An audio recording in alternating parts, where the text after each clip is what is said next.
The intention is to have a unit stationed here that is capable of responding to a fire at the port, but also to deal with any medical issues that may arrive at the port until the full medical team gets here. So the port in one go has enhanced its capacity to deal with a fire situation and also for emergency response for medical issues. But this is not limited to the port. Initially, we're going to have an appliance station here pretty much dedicated to the port, but that appliance is also going to be available to respond to fires in the Bridgetown area.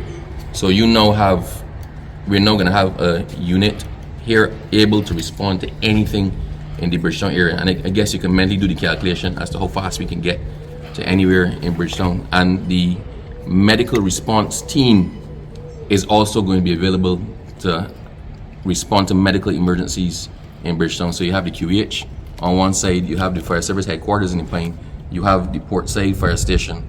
The coverage in Bridgetown is significantly enhanced now. For the port, it only goes as part of our whole policy as it relates not only to the safety and security of the port, but surely for our staff. So for some time, this part or aspect of the port activity was somewhat left out. There was not an immediate fire response.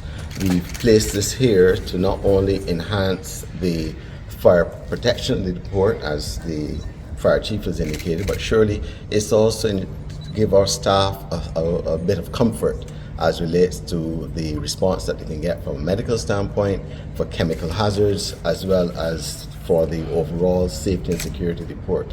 I think this relationship that we have with the fire service is also broadened to the aspects of training, aspects of collaborating to not only emergencies, but surely from a national security and national response perspective, the port itself will now be at the center of a response mechanism that would assist the country as a whole. Okay. Have we ever had any emergencies at the port of this nature that we're preparing for? Unfortunately, not. Surely, though, we train for these emergencies. We always ensure that we can respond with people who are trained properly.